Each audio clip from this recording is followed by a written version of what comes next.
ลังฟังสถานีวิทยุกระจายเสียงแห่งประเทศไทยจังหวัดลำปาง FM 97 MHz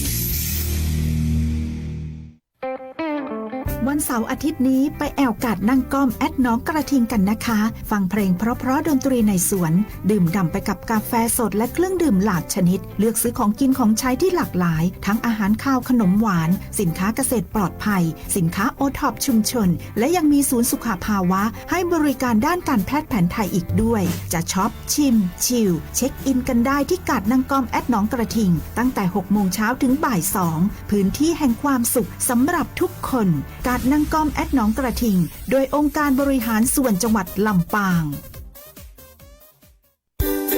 นี่คือเสียงตอบรับของผู้ที่ไปเยือนกาดนั่งก้อมแอดหนองกระทิงมาบ่อยค่ะมาทุกอาทิตย์เลยค่ะสนใจต้นไม้สภาพแวดล้อมที่เป็นธรรมชาติผมเป็นคนนครศรีธรรมราชครับมาเห็นกาดเขามีของขายเยอะแยะก็รู้สึกว่าประทับใจคือบรรยากาศทางเหนือนี่คือเป็นกันเองครับแบบง่ายๆสบายๆการนั่งก้อมแอดหนองกระทิงมาหลายรอบแล้วเจ้าเพราะกินนักขนาดเลยมีทุกอย่างที่เขาอยากกินเลยเจ้าตลาดที่เปิดโอกาสให้ผู้ขายมีแหล่งจำหน่ายสินค้าและหารายได้พิเศษการนั่งก้อมแอดหนองกระทิงเปิดโอกาสให้ผมร้านโรตีในช่างนะครับได้หารายได้พิเศษในวันเสาร์อาทิตย์มีดนตรีฟังมีอาหารให้กินหลากหลายไม่ได้เสียค่าที่นะครับถ้าเราไปข้างนอกนี่ราคานี้ก็จะประมาณ50ครับตรงนี้เราขายที่40 บาทเน้นปริมาณว่าใช่กาดนั่งก้อมแอดหนองกระทิงเปิดจำหน่ายทุกวันเสาร์อาทิตย์ 6 โมงเช้าถึงบ่าย 2 โมงณสวนสาธารณะหนองกระทิงโดยองค์การบริหารส่วนจังหวัดลำปางที่นี่บรรยากาศดีมากเลยค่ะแล้วก็ประทับใจกาดนั่งก้อมแอดหนองกระทิงขอเชิญชวนหน่อยเจ้ามาเตอร์มีโอกาสผ่านมาก็เสาร์อาทิตย์อย่าลืมนะครับที่กาดนั่งก้อมลำปางนะครับ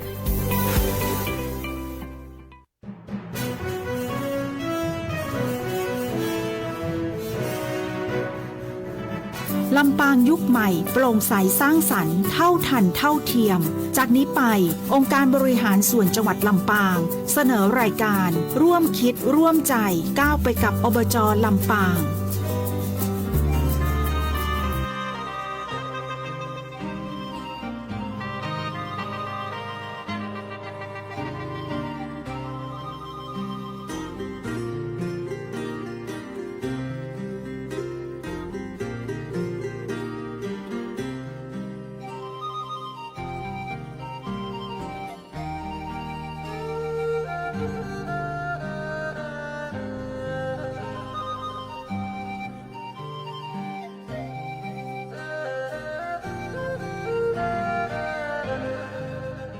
สักการะฟูมข่าวว่าสัมปตินั้นกาลบาทนี้นบถึงที่พระเจติยาอุรังคธาตุเจ้าจอมเจติยาเจ้า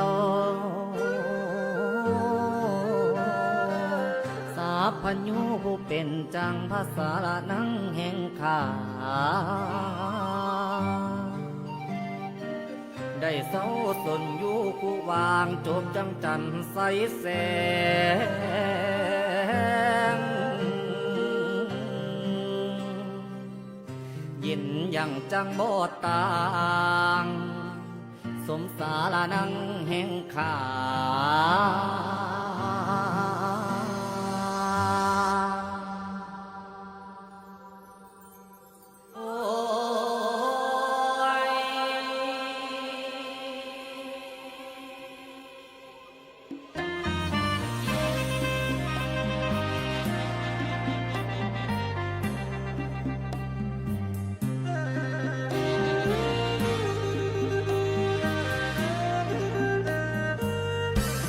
ว่าในข้าวนี้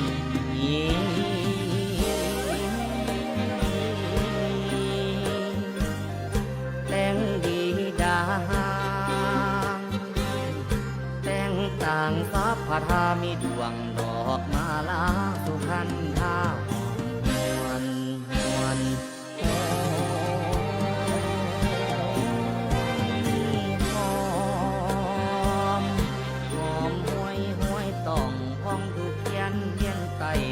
แต่งใส่กันหา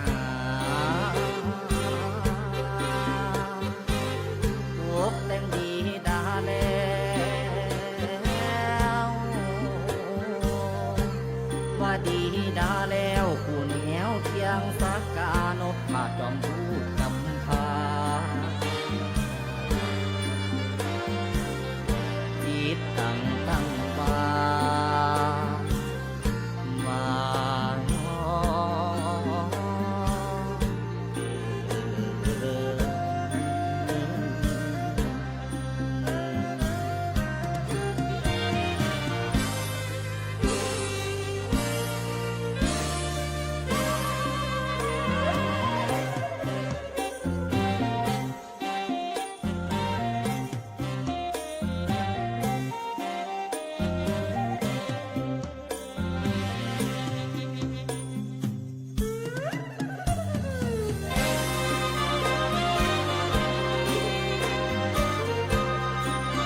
องปฐมบรมสีขาบร้องพีเทติยาบังสัมพุทธาพระเทติยมผู้นั่งพระกลางกังเกิงบ่เลิงอยู่ผู้วางสมยังโอรังคาถาตุโยพระสุขโตผู้โย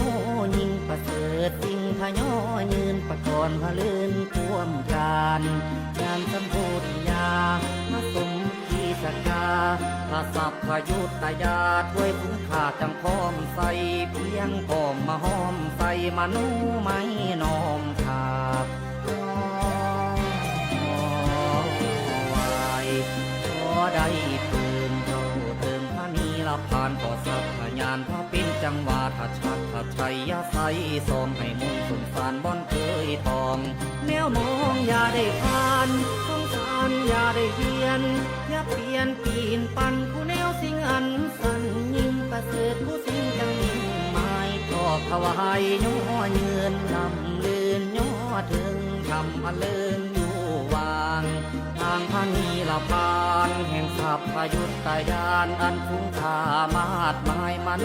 ไม่จังน้อมกราบ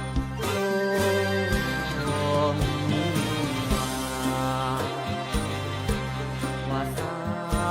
าธุเถิ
สวัสดีเจ้า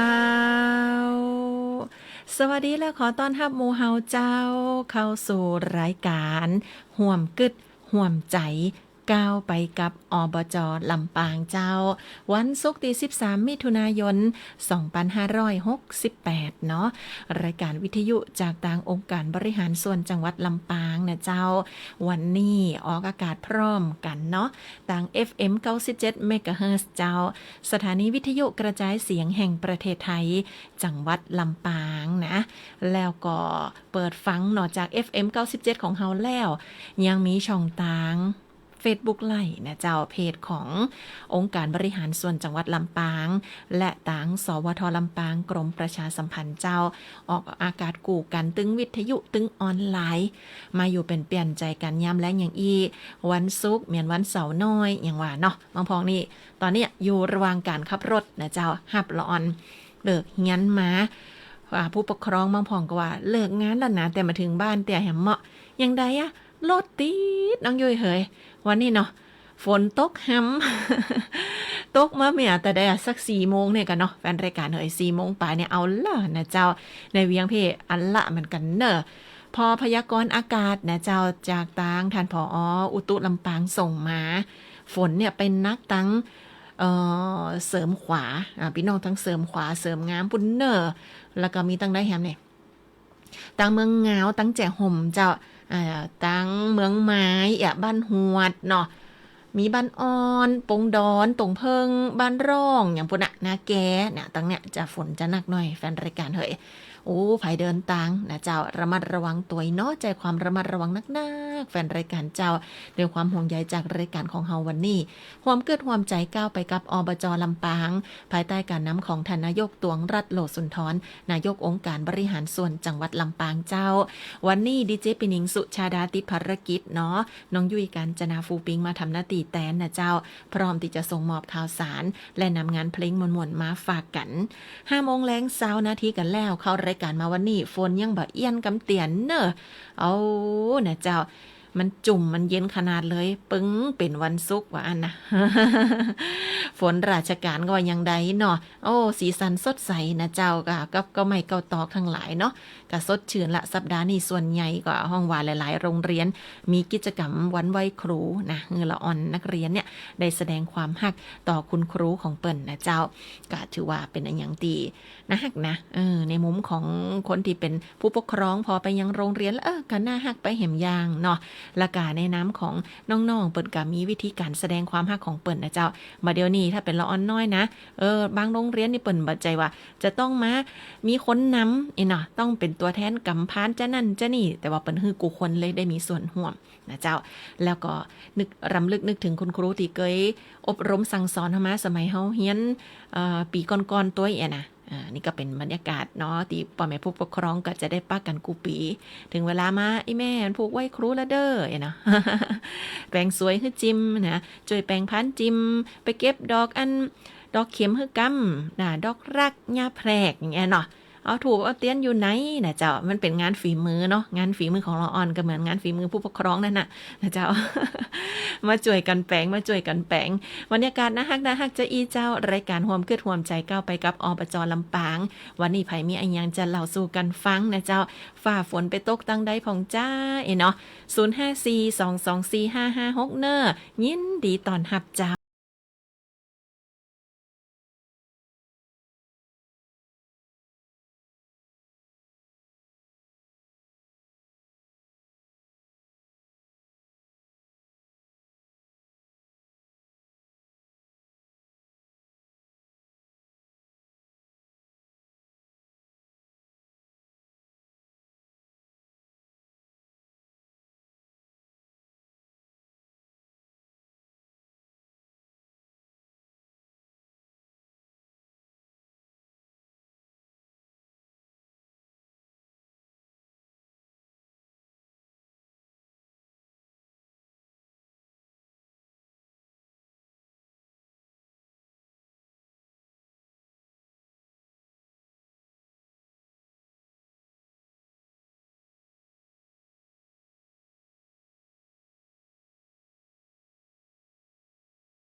อาเซียนได้กำหนดให้วันที่ 15 มิถุนายนของทุกปีเป็นวันอาเซียนเดงกีเดย์หรือวันไข้เลือดออกอาเซียนขึ้นเพื่อควบคุมโรคไข้เลือดออกโดยประเทศไทยได้จัดกิจกรรมเก็บให้เกลี้ยงไม่เลี้ยงยุงลายขึ้นเพื่อให้ประชาชนได้ร่วมมือร่วมใจกันหยุดการแพร่พันธุ์ของลูกน้ำยุงลายและในวันนี้องค์การบริหารส่วนจังหวัดลำปางจะมาให้ความรู้เกี่ยวกับโรคไข้เลือดออกกันครับโรคไข้เลือดออกมียุงลายเป็นพาหะจะมีอาการไข้ขึ้นสูงกระทันหันเกิน 38 องศาเซลเซียสไข้สูง 6-7 วันมีอาการปวดเมื่อยคล้ายเป็นไข้หวัดใหญ่แต่ไม่มีน้ำมูกและไม่ไออาจมีจุดแดงใต้ผิวหนังเบื่ออาหารบางรายที่เป็นมากจะมีภาวะช็อกทำให้เลือดออกในอวัยวะภายในและอาจเสียชีวิตได้โรคไข้เลือดออกยังไม่มียารักษาโดยเฉพาะฉะนั้นควรกำจัดแหล่งเพาะพันธุ์ยุงลายและควรป้องกันไม่ให้ถูกยุงกัดจึงเป็นวิธีที่ดีที่สุดในการป้องกันโรคไข้เลือดออกค่ะและหากคุณมีอาการไข้สูงลอย 38-40 องศาเซลเซียสมีหน้าแดงปวดเมื่อยตามตัวปวดศีรษะเลือดกำเดาไหลเลือดออกตามไรฟันเลือดออกในกระเพาะโดยจะมีอาการอาเจียนเป็นเลือดหรือถ่ายดำและจุดเลือดออกตามตัวควรรีบพบแพทย์อย่างเร่งด่วนอย่าปล่อยอาการทิ้งไว้เพราะอาจทำให้คุณช็อกหมดสติและเสียชีวิตได้ในที่สุดครับเพื่อครอบครัวและคนที่คุณรักห่างไกลจากโรคไข้เลือดออกร่วมกันหยุดการแพร่กระจายของลูกน้ำยุงลายและรณรงค์ป้องกันไข้เลือดออกด้วยวิธีง่ายๆที่ทำได้ด้วยตัวคุณเองด้วยความปรารถนาดีจากองค์การบริหารส่วนจังหวัดลำปางเรื่องของไข้เลือดออกเจ้าแฟนรายการเฮยบดีไปลาสาสักเม็ดนะเจ้าอันตรายถึงชีวิตเลยสมกับคำว่าไข้เลือดออกเนาะโอ้มันเนี่ยบางผองนี่โดนเจือแบบรุนแรงเข้าไปนะเจ้าเนี่ยก็สูญเสียเนาะสมาชิกในครอบครัวคนที่เฮาฮักนะเพื่ออันดูแลนะเจ้าช่วยกันกำจัดขยะขี้เงี้ยอย่างต่างๆเนี่ยแหวดบ้านเฮานะเจ้าต้องดูแลทำความสะอาดเนาะป่ามันมีแหล่งที่มันเป็นแหล่งเพาะพันธุ์ของยุงหลายนะเจ้าขอบคุณแฟนรายการจากต่างแม่ทะนาครัวเนาะเปิดว่าตั้งปูนโอ้ยตกนักมาเป็นชั่วโมงแล้วนะแฟนรายการเจ้าถ้าจะยังเดียวกันกับในเวียงเนี่ยเนาะเอาแต่ว่าแรงนี่แฟนรายการเจ้าเดินทางอย่างที่บอกละระมัดระวังกันดีๆนะช่วงนี้หน้าฝนแฟนรายการเนาะกับเขากับป๋านะเจ้ามีอย่างไรยังจ้าแรงนี่ เนาะกว่าจะถึงบ้านยังว่านะกะเอ้าเว้ยนะฟังวิทยุไปตัวก่อนนะเจ้าเอากอมเป็นเปลี่ยนกันอยู่นี่ก่อนเนอกับรายการห่วมคืดห่วมใจก้าวไปกับอบจ.ลำปางเจ้าวันนี้เป็นมีการประชุมศูนย์ปฏิบัติการติดตามแห่งหัดการบำบัดรักษาฟื้นฟูสภาพตั้งสังคมป้องกันและปราบปรามยาเสพติดนะเจ้าเป็นครั้งที่เก่าละซึ่งแต่เจ้านี่ตั้งฐานนายกตวงรัฐโลสุนทรนายกองค์การบริหารส่วนจังหวัดลำปางมอบหมายให้หัวหน้าอุศนีประเสริฐหัวหน้าโรงพยาบาลส่งเสริมสุขภาพตำบลกองสาธารณสุของค์การบริหารส่วนจังหวัดลำปางไปร่วมการประชุมศูนย์ปฏิบัติการติดตามเร่งรัดการบำบัดรักษาฟื้นฟูสภาพทางสังคมป้องกันและปราบปรามยาเสพติดเจ้าที่ห้องประชุมศูนย์อำนวยการป้องกันและปราบปรามยาเสพติดจังหวัดลำปางจันทร์ศรีสารกลางนะก็มีตั้งท่านประกรณ์กันนวลีท่านปลัดจังหวัดลำปางเป็นประธานการประชุมที่ศูนย์ปฏิบัติการครั้งนี้ตัวนะเจ้าซึ่งถือว่าเป็นการประชุมผ่านสื่ออิเล็กทรอนิกส์ในระบบเว็บเอ็กตัวก็มีนะเจ้าตีเปิ่นจะยิงสัญญาณไปที่ศูนย์อำนวยการป้องกันและปราบปรามยาเสพติดจังหวัดถึง76จังหวัดรวมถึงกรุงเทพมหานครตัวเนาะวันนี้ก็หันข่าวว่าต่างด้านของท่านปลัดจังหวัดนะเจ้าหลังจากที่เสร็จสิ้นการประชุมแล้วเนาะรวมไปถึงตีทำการปกครองจังหวัดลำปางนะเปิ่นก็มีเซอร์ไพรส์เจ้าเซอร์ไพรส์อย่างไรก็ ปิดห้องเลยที่นี่นะคือข้าราชการลูกจ้างในสังกัดตีทำการปกครองจังหวัดลำปางและก็สมาชิกกองอาสารักษาดินแดนสังกัดกองบังคับการกองอาสารักษาดินแดนจังหวัดลำปางเนี่ยประมาณ90กว่าคนเจ้าตรวจหาสารเสพติดในปัสสาวะโดยบ่ได้มีการบังคับนะแล้วเจ้าหน้าที่ของปปส.ภาค 5เจ้าหน้าที่ตำรวจเจ้าหน้าที่สาธารณสุขก็ไปร่วมสังเกตการณ์กันนะเจ้าแล้วผลการตรวจก็ปรากฏว่าบ่ปะสารเสพติดในปัสสาวะกูรายเลยมีภัยเลยที่ว่าปะสารเสพติดอันนี้ยอดเยี่ยมขนาดซึ่งมาตรการนี้ก็เพื่อเป็นการป้องกันบ่ให้บุคลากรในสังกัดนะเจ้าเข้าไปเกี่ยวข้องกับเรื่องยาเสพติดในกูหูแบบเป็นแบบอย่างตีดีสร้างความเชื่อถือศรัทธาให้กับพี่น้องประชาชนเนาะซึ่งถือว่าเป็นสิ่งที่มัน อยู่บนพื้นฐานของความห่วมมือนะเจ้ากับกูหน่วยงานตัวตีขับเคลื่อนแก้ไขปัญหายาเสพติดตามอำนาจหน้าที่และก็ความรับผิดชอบเพื่อให้การแก้ไขปัญหายาเสพติดนั่นเป็นไปอย่างมีประสิทธิภาพเนาะตามนโยบายสำคัญของรัฐบาลนะเจ้าจะไปจับกุมจะไปดูแลแก้ไขปัญหายาเสพติดเจ้าหน้าที่ของรัฐเขาต้องเป็นแบบอย่างดีๆก่อนอันนี้สุ่มตรวจกันเลยนะเจ้ากับปรากฏว่าโอ้นะลูกน้องนะเจ้าขาวสะอาดเลย ว่ามีภัยเลยติดตรวจปะสารเสพติดเนาะก็เป็นมาตรการที่ดีอย่างหนึ่งเจ้าที่องค์กรปกครองส่วนท้องถิ่นของเฮานะแต่ละแห่งเนี่ยมึงเตือเปิ้นก็มีมาตรการจะอี้เช่นเดียวกันตีไหนเป็นจะได้พ่องลองเล่าสู่กันฟังนะเจ้าและนอกเหนือจากนี้ตั้งท่านนายกตวงรัฐโลสุนทรนายกองค์การบริหารส่วนจังหวัดลำปางของเฮาวันนี้เปิ้นยังได้ไปเข้าร่วมโครงการพัฒนาศักยภาพผู้บริหารองค์การบริหารส่วนจังหวัดเพื่อการบริหารจัดการองค์กรอย่างมีประสิทธิภาพเจ้าไปที่ปุ่นนะห้องประชุมของโรงแรมรอยัลริเวอร์เขตบางพลัดกรุงเทพมหานครปุ้นนะเจ้าก็จะมีตั้งท่านนายกอบจจากทั่วประเทศเลยแฟนรายการไปห่วมในการประชุมเตือนนี้เจ้าทางด้านของท่านณฤชาโคสาสิวิไลอธิบดีกรมส่งเสริมการปกครองท้องถิ่นก็เป็นประธานในพิธีนี้นะเจ้าเปิดงานและก็มอบนโยบายสำคัญของตั้งกระทรวงมหาดไทยที่เกี่ยวข้องกับบทบาทหน้าที่ขององค์การบริหารส่วนจังหวัดและก็องค์กรปกครองส่วนท้องถิ่นทั่วประเทศเพื่อให้สามารถนำไปประยุกต์ใช้ในการขับเคลื่อนองค์กรให้สามารถตอบสนองต่อความต้องการของพี่น้องประชาชนและก็ชุมชนได้อย่างยั่งยืนเจ้าโครงการนี้มีวัตถุประสงค์เพื่อเพิ่มพูนความรู้ความเข้าใจและก็แนวทางปฏิบัติด้านการบริหารจัดการองค์กรในรูปแบบมืออาชีพเจ้าผ่านการบรรยายและก็อภิปรายในหัวข้อต่างๆที่สำคัญอย่างเช่นว่าแผนการพัฒนาองค์การบริหารส่วนจังหวัดสู่เศรษฐกิจสร้างคุณค่าสังคมเดินหน้าอย่างยั่งยืนโดยวิทยากรจากสำนักงานสภาพัฒนาการเศรษฐกิจและสังคมแห่งชาติการบริหารงบประมาณและปัญหาการดำเนินการเกี่ยวกับงบประมาณของอบจ.โดยทางวิทยากรของสำนักงบประมาณนะเจ้านอกจากนี้ก็มีประเด็นเรื่องของปัญหาอุปสรรคและก็ข้อเสนอแนะด้านของกฎหมายระเบียบและก็การบริหารงานบุคคลของอบจ.โดยทางทีมวิทยากรจากกรมส่งเสริมการปกครองท้องถิ่นเจ้าทางนี้ก็เพื่อที่จะให้ผู้บริหารท้องถิ่นได้สามารถวางแผนและก็ดำเนินงานได้อย่างมีประสิทธิภาพนักยิ่งขึ้นโดยเปิ่นจะยึดประโยชน์ของประชาชนนั่นเป็นศูนย์กลางนอกจากนี้แล้วตั้งท่านนายกองค์การบริหารส่วนจังหวัดลำปางของเฮาก็ยังได้ไปร่วมการประชุมคัดเลือกกรรมการผู้แทนองค์การบริหารส่วนจังหวัดในคณะกรรมการกลางข้าราชการองค์การบริหารส่วนจังหวัดตีเป็นห้องว่ากจ.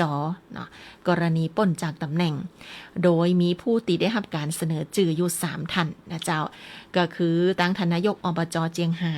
คุณอธิตาธรวันชัยธนวงศ์นายกอบจ.สตูลนะลงไปไต่เลยคุณสำริดเสียงประสิทธิ์นะเจ้าเลี้ยงประสิทธิ์ก่อนแล้วก็ท่านนายกอบจ.ประจวบคีรีขันธ์คุณสราวุธลิ่มอรุณรักเจ้าโดยการเข้าร่วมโครงการทั้งหมดเตือนี่ถือว่าเป็นแห่มหนึ่งบทบาทสำคัญของท่านผู้นำท้องถิ่นในการพัฒนาศักยภาพแล้วก็สร้างเครือข่ายความร่วมมือ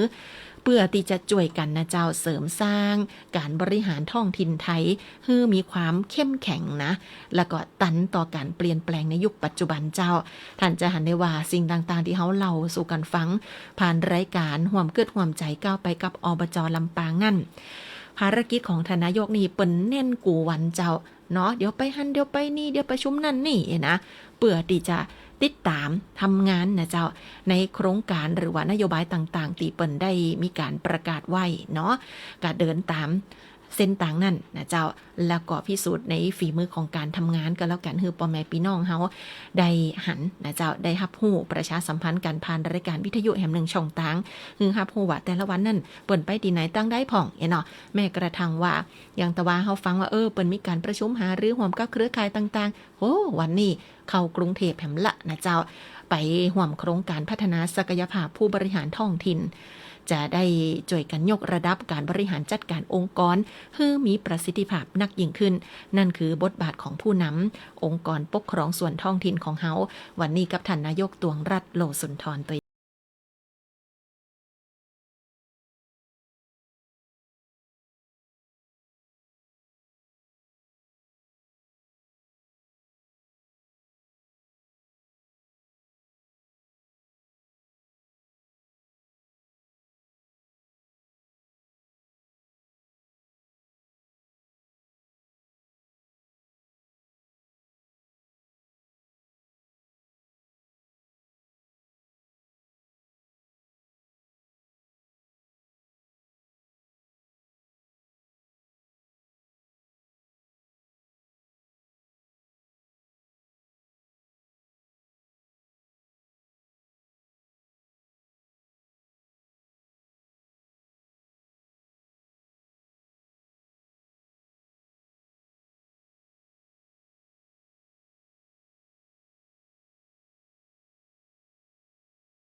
ติกาดนางกล่อมแอดหนองกระทิ้งกันบ่เจ้ากาดนางกล่อมเปิดให้บริการทุกวันเสาร์วันอาทิตย์ตั้งแต่ 6 โมงเจ้าถึงบ่าย 2มีทั้งกาแฟ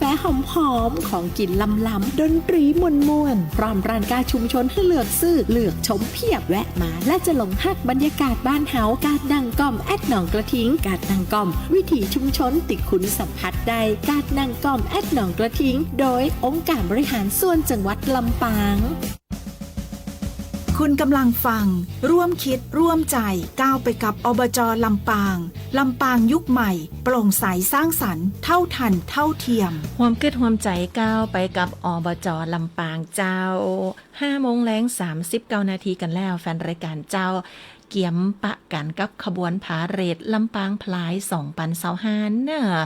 จะมีขึ้นในช่วงแรงๆของวันเสาร์ที่21มิถุนายนนี้นะเจ้า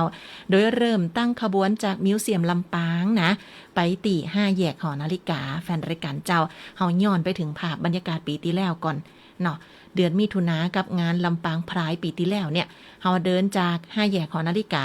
ไปปุ่นเจ้าอันจากอย่างก็5แยกของนาฬิกาไปถึงเส้นทันเนาะแต่ปีนี้เปลี่ยนเส้นต่างนะเจ้าจะเดินจากมิวเซียมลำปางไปติ5แยกหอนาฬิกาไปรวมตัวกันอยู่ที่หั่นมีธีมงานของปีนี้ว่าหลากหลายแต่เต่าเทียมนะเจ้าเพื่อส่งเสริมความเข้าใจด้านสิทธิมนุษยชนการอยู่ร่วมกันของผู้คนในสังคมบ่ว่าจะเป็นความหลากหลายต่างเพศสภาพต่างกายภาพโดยที่เปิดมีเครือข่ายนะเจ้ามาห่วมกันจัดขบวนรณรงค์ตอนเนี้ยก็ยังรับสมัครกันอยู่นะพยายามจะมาห่วมขบวนด้วยกันนะเจ้ามาแสดงพลังของกลุ่มผู้ที่มีความหลากหลายเนาะจะหักไผชอบไผอยากเป็นยังได้นะเจ้าเพศได้เนี่ยโอ้เดี๋ยวสังคมเปิดกว้างเนาะบนพื้นฐานของสิทธิติเต่าเทียมกันแล้วก็ไปได้อย่างคือไผเดือดร้อนเนาะเฮาความสบายใจของเฮากับคนอื่นเปิ่นบ่ได้จะต้องบ่ได้ตุกบ่ได้ฮ้อนตัวนะเจ้ามันถึงจะเท่าเทียมด้วยตีแบบว่าอยู่ร่วมกันได้แบบห้องวัดโดยสมบูรณ์อยู่ด้วยกันก็มีความสุขนะเจ้าแล้วก็สังคมโลกเปิดกว้างจะอีองค์การบริหารส่วนจังหวัดลำปางเฮาก็เช่นเดียวกันมีความมุ่งมั่นในการสนับสนุนความเท่าเทียมการมีส่วนร่วมของกลุ่มในสังคมแล้วก็อยากจะสร้างลำปางให้เป็นปื้นตีปลอดภัยสำหรับคนกู้เพศกู้ไหวเจ้านี่คือสิ่งหนึ่งตีต่างทานนายกองค์การบริหารส่วนจังหวัดลำปางท่านตวงรัตน์โลสุนทรเนาะเปิดก็คือการสนับสนุนนะเจ้าเข้าร่วมงานตั้งแต่ปีที่แล้วเดินขบวนด้วยกันโอ้ตั้งแต่ตีอันโรงเรียนเทศบาล4แฟนรายการเฮยเอาโพสแถวฝุ่นเลยนะโพสแถวตีห้างเซ็นทรัลเลยนะเจ้าขบวนสีสันเนี่ยโอ้รถมากก็มีสปะหลายอย่างเป็นไอ้อย่างตีแบบบรรยากาศคึกคักขนาดลำปางเฮาเนาะแล้วก็สำหรับวันที่21มิถุนายนอย่างที่บอกเนี่ยว่าจะมีขบวนเฮามาห่วมลงทะเบียนด้วยกันได้ตั้งแต่บ่าย 3นะเจ้าและขบวนเนี่ยจะเริ่มตั้งแต่ประมาณ 5 โมงแลงไปเนาะนอกจากนี้เปิ้นจะมีกิจกรรมการประกวดด้วยนะลำปางพรายแอมบาสเดอร์ถือว่าเป็นดาวเด่นนะเจ้าอยู่ในขบวนเนี่ยนะก็จะได้เริ่มลงทะเบียนตั้งแต่บ่าย 3เช่นเดียวกันนะเจ้าหับจำนวนจำกัดนะท่านไปลงทะเบียนได้ตีมิวเซียมลำปางเนาะวันก่อนปีมีนานะเจ้าเครือข่ายตีเปิ่นช่วยกันจัดงานเนี่ยก็มาประชาสัมพันธ์ตีอันสวทลำปางเขาเหมือนกันที่ JPL ก็สัมภาษณ์อยู่นะเจ้าถึงการจัดงานลำปางพลายเตือนี่เนาะหลายหน่วยงานเจ้าร่วมกันคือการสนับสนุนเพราะจะอันแล้วเฮามาช่วยกันเนาะเฮามาช่วยกันดีกว่านะเจ้าสร้างบรรยากาศนะแห่งความสุขของจังหวัดลำปางในแห่งมิติหนึ่งแฟนรายการเจ้าวันนี้กับความเกิดความใจก้าวไปกับอบจ.ลำปางข่าวสารสื่อสารไปยังพ่อแม่พี่น้องที่รับฟังรายการวิทยุของเฮาอยู่ผ่านทาง FM 97 เมกะเฮิรตซ์สวท.ลำปางนะเจ้ารายการวิทยุรายการนี้เพื่อพ่อแม่พี่น้องกูคนโดยองค์การบริหารส่วนจังหวัดลำปางเนอะคุณกำลังฟังร่วมคิดร่วมใจก้าวไปกับอบจ.ลำปางลำปางยุคใหม่โปร่งใสสร้างสรรค์เท่าทันเท่าเทียมแฟนรายการเจ้าข่าวเรื่องของการเข้าไปสนับสนุนในเครื่องจักรกลขนาดใหญ่เนาะไปช่วยกันรื้อถอนในซากอาคารบ้านเฮือนตีเปิ่นประสบอัคคีภัยนะเจ้าตีตำบลบ้านเสด็จวันนี้จะเล่าให้ฟังในการทำงานขององค์การบริหารส่วนจังหวัดลำปางโดยทางท่านนายกตวงรัตน์โลสุนทรเจ้านายกองค์การบริหารส่วนจังหวัดลำปางมอบหมายให้ตั้งกองช่างได้นำเครื่องจักรกลขนาดใหญ่พร้อมถึงเจ้าหน้าที่เข้าไปดำเนินการให้ความช่วยเหลือ รื้อถอนซากอาคารบ้านเฮือนตีได้รับความเสียหายจากเหตุอัคคีภัยในพื้นที่ตำบลบ้านเสด็จอำเภอเมืองลำปางระหว่างวันที่10ถึง13มิถุนายนนะเจ้าก็ในช่วงสัปดาห์นี้ตีเข้าไปช่วยกันเพราะว่าย้อนไปเมื่อช่วงเดือนก่อนเนี่ยก็มีไฟไหม้นะเจ้าในพื้นที่ของหมู่ที่10บ้านทรายทองพัฒนาตำบลบ้านเสด็จส่งผลให้บ้านเฮือนราษฎรได้รับความเสียหายตึงหมด2หลังนะเจ้าคือบ้านของคุณจันธรรมสิทธิ์และก็คุณจิรศักดิ์กาวิตาซึ่งหลังจากตีว่าเกิดเพลิงไหม้แล้วต่างองค์การบริหารส่วนตำบลบ้านเสด็จโดยว่าตีร้อยตรีอรุณศักดิ์ปัญญายืนนะเจ้าท่านนายกอบต.บ้านเสด็จเปิ้นก็มีหนังสือไปขอรับการสนับสนุนเนาะในด้านของเครื่องจักรกลจากทางอบจ.ลำปางเอาไปจ่วยนะเจ้าในการรื้อถอนซากอาคารที่ได้รับความเสียหายพอไฟไหม้แล้วปุ๊บเนี่ยบางแต่ก็เป็นปูนบางแต่ก็เป็นไม้โอ้มีเศษซากมันอย่างสปาสเปดนะเจ้ามันต้องใจรถที่เป็นเครื่องจักรแบบใหญ่ๆอ่ะเนาะเอามาจ่วยนะเจ้าถมฮือขนฮืออย่างเงี้ยนะตั้งทานายกตวงรัฐก็เลยได้สั่งการให้ตั้งกองช่างเจ้าเปิดไปจัดเจ้าหน้าที่พร้อมกับรถเครื่องจักรบอกว่าจะเป็นรถแบ็คโฮรถบรรทุกเนี่ยเนาะเอาเข้าไปช่วยกันเห่งดำเนินการช่วยเหลือบรรเทาความเดือดร้อนของผู้ที่ประสบภัยนะเจ้าฮือปิกเข้าสู่ภาวะปกติโดยไวเนาะนี่ก็คือแห่งหนึ่งหน่วยงานที่ได้เข้าให้การช่วยเหลือนะเจ้าจิตแต่แล้วตั้งท้องถิ่นก้าอีหนอตั้งจังหวัดก้าโอ้ละกาพี่น้องจิตอาสาพี่น้องในละแวกใกล้เคียงกันเนี่ยโอ้มาช่วยกันหมดนะเจ้า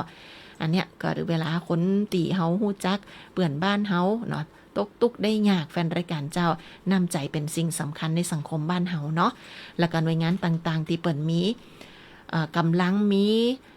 อุปกรณ์อย่างอยู่นะเจ้า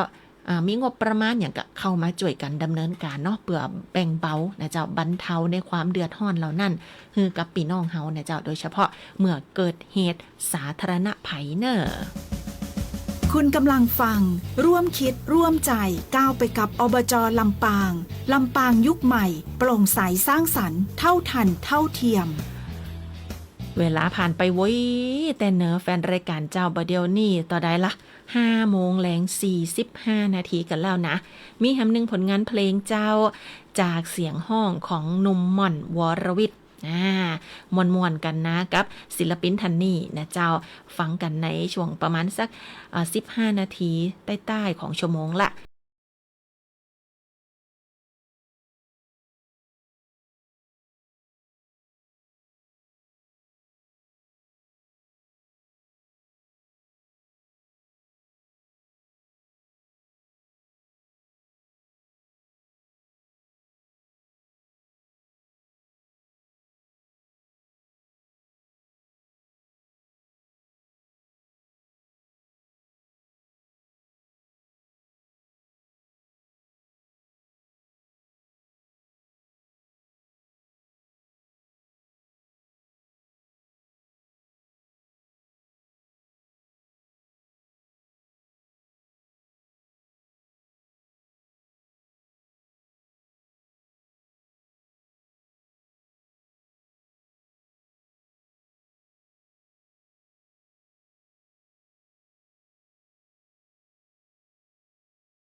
นะคะ ฟังเพลงเพราะๆดนตรีในสวน ดื่มด่ำไปกับกาแฟสดและเครื่องดื่มหลากชนิด เลือกซื้อของกินของใช้ที่หลากหลาย ทั้งอาหารข้าวขนมหวานสินค้าเกษตรปลอดภัยสินค้าโอท็อปชุมชนและยังมีศูนย์สุขภาวะให้บริการด้านการแพทย์แผนไทยอีกด้วยจะช็อปชิมชิลเช็คอินกันได้ที่กาดนางกอมแอดหนองกระทิงตั้งแต่ 6 โมงเช้าถึงบ่าย 2พื้นที่แห่งความสุขสำหรับทุกคนกาดนางกอมแอดหนองกระทิงโดยองค์การบริหารส่วนจังหวัดลำปางแน่ไว้เ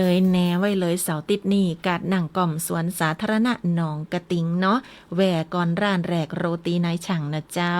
ขอบคุณไอสดินจัดหนักเลยนะยกนิ้วมาฮือละวันนี้เนาะนะเจ้าเยี่ยมนะกดไล่มาเลยนะ ขอบคุณกำลังใจตัวเจ้านะโอ้นะบอสสรดินเฮานะเจ้าขอบพระคุณหลายๆเนาะแล้วก็ยังมีปอก้าเมก้าแหมละให้ทันเนอร์อยากจะฮือหมู่เฮาเจ้าได้ไปช่วยกันอุดหนุนฮือกำลังใจตัวจิมเดือนเนี่ยเป็นเดือนพิเศษนะเพราะว่ากาดนางก่อมเนี่ยเปิ่นจะอายุครบ3 ขวบแล้วนะแฟนรายการเจ้าแหมบ่กี่วันนี่แล้ววันที่18มิถุนาตัดกันก็วันพุธพอดีเลยอีเอานะเปิ่นจะไปห่วมกันเฉลิมฉลองเนอเจ้าแล้วก็คือแต่ละเนี่ยครบรอบกาดเนี่ยวันที่18มิถุนาแต่การเฉลิมฉลองเฮาขออันทอดแทดไปแหมน้อยเฮือตัดกับเสาร์ติดแล้วกันเนาะนี่21-22มิถุนาเจ้าเจิญจวนหมู่เฮาไปห่วมฉลองด้วยกันมาอวยพรด้วยกันสักหน่อยนะหน้าเพจกาดนางก่อมน้องกระติ้งเนี่ยเปิ้นแปลงอันเตียนไว้ท่าละนะเจ้า 3 ขวบของกาดนางก่อมโอ้แฟนรายการ21-22มิถุนาเดี๋ยวถ้ามีโอกาสนะเจ้าน้องยุ้ยก็อยากจะไปติดตามบรรยากาศมาฝากกับหมู่เฮาเหมือนกันเนาะเพราะว่าปีที่แล้วเนี่ยเปิ้นมีเวทีเสวนาเปิ้นอู้กันฮือฟังกันเล่าฮืออันพ่อแม่พี่น้องที่ไปแอวกาดตัวได้ค่ะผู้ว่าที่ผ่านมานั่นกว่าจะเป็นการนางก่อมได้ตลอดระยะเวลา2 ปีอันนั้นอู้กันเมื่อปีที่ผ่านมาเนี่ยนะว่าปัญญาจะได้ผ่องนะเจ้าถึงบริหารจัดการการได้ดีแต่ว่ากว่าจะแบบได้โอเคอย่างเงี้ยได้เป็นตียอมรับเนาะกะล้มลุกคลุกคลานกันมาจ่วยกันกึดจ่วยกันเนี่ยจ่วยกันแก้ปัญหาสะพัดสะเปดเหมือนกันจนมาถึงปีนี้นะเจ้าตีเข้าสู่ปีที่3แล้วครบ3 ขวบแล้วอย่างว่านี่ล่ะเนาะถ้าเป็นละออนนี่ก็คือยังได้แล้วอย่างเงี้ยนะพอเข้าโรงเรียนแล้วนะ เว้นจะได้แหมพ่องเฉลิมฉลองด้วยกันนะเจ้าติกัดหนังกอมนี่จ้างต้องมาแน่เลยน้องจ้างต้องมาละเนาะนะฮักเหมือนเก่านะเจ้าเดี๋ยวเราไปปะกันหมายปฏิทินไว้เด้อ21-22มิถุนายนนะเจ้าเฉลิมฉลองด้วยกันเนาะกาดหนังกอมสวนสาธารณะหนองกระติ้งนะเจ้าอุดหนุนสินค้าพืชผักเกษตรปลอดภัยแฟนรายการแล้วก็แหมอย่างหนึ่งโอ้นะของกินของใจอันยังสปาสเปดตีเป็นชุมชนบ้านเฮานะปอก้าเมก้าคนบ้านเฮานะไปจ่วยกันขายนะเจ้ากระตุ้นเศรษฐกิจบ้านเฮาตัวอย่าพี่น้องเฮยไปอุดหนุนกันนะวางนี่นี่นะเพิ่มรายได้นะเจ้าแล้วแหมอย่างหนึ่งเดี๋ยวถ้าเกิดว่าไผอันขยักได้ผลไม้อย่างเช่นว่าเป็นเงาะกะเป็นมังคุดกะหน่อตางพาณิชย์จังหวัดนี่เปิ้นก็ฝากข่าวมาว่าเดี๋ยว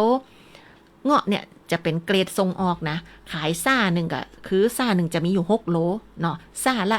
190นะเจ้าซ่าละ190 บาท6 กิโลอันนี้เงาะเกรดส่งออกแต่ถ้าเป็นมังคุดนะเจ้ามังคุดเนี่ยจะเป็นเกรดมันรวมซ่าหนึ่งมีอยู่7 กิโลเนี่ยขาย